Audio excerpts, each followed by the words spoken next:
तो आज हम क्लास 9 की वर्कशीट 6 करेंगे जिसका नाम है जल प्रदूषण। स्टार्ट करने से पहले मैं आपको बता दूं कि ये वर्कशीट दोनों होंगी, हिंदी मीडियम में भी होंगी और इंग्लिश मीडियम में होंगी। पहले हम हिंदी मीडियम में करेंगे, हिंदी वर्कशीट करेंगे, फिर उसके बाद इंग्लिश मीडियम में करेंगे। तो आइए शुरू करते हैं। जल प्रदूषण। सबसे पहले जल की ज़रूरत क्या है, और ये एक प्राकृतिक संपदा है। ये आप लोगों को पता होगा कि पृथ्वी पर जो उपलब्ध जल है उसका केवल 1% हिस्सा ही जल पीने लायक है। 99% जल पीने लायक नहीं है।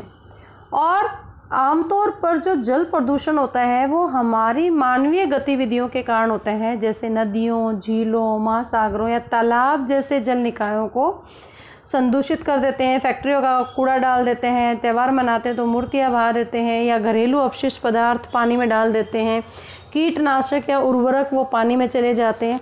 तो बहुत सारे कारण हैं जल प्रदूषण के, और ये खाद्य श्रृंखला को प्रभावित करते हैं और समुद्री जीव को भी प्रभावित करते हैं। प्रदूषित जल पीने से मनुष्य रोगों के संपर्क में आ जाते हैं, बहुत सारी बीमारियां होनी शुरू हो जाती है। इसीलिए जल प्रदूषण का जो अलग अलग निकाय हैं उसके निर्वहन से पहले सीवेज का जो ट्रीटमेंट है, उपचार है, वही जल प्रदूषण को नियंत्रित कर सकता है। जल का पुनः उपयोग, very very important this part, reuse, reduce और रिसाइकिल, ये तीनों चीज़ें, पुनः उपयोग, कम उपयोग, पुनर्चक्रण, जल प्रदूषण को कम करने में सहायक है। साथ ही जो वाटर हाइसिंथ है, जैसे पौधे जहरीले रसायनों का अवशोषित कर लेते हैं, इसलिए जल प्रदूषण को कम कर सकते हैं। तो जल प्रदूषण अगर करेंगे तो हमारे लिए बहुत सारी बीमारियों का कारण हो सकता है, इसलिए ध्यान रखें। अपने आसपास जल को अच्छे से प्रयोग करें, उसका उचित समय पर प्रयोग करें, खाली जल को ना बहने दें, क्योंकि जल की मात्रा सिर्फ 1% हमारे आसपास है, 99% जल पीने लायक नहीं है। अब इस वर्कशीट के आधार पर आपको ये क्वेश्चंस करने हैं, दोनों स्लोगन बनाएं अच्छा सा और अपनी क्लास के साथ शेयर करें। Now the time for the worksheet of class 9th, worksheet number 6, and the topic is water pollution. And water is essential natural resource. Only 1% fresh water is present on the earth. 97% salty water and 2% frozen water.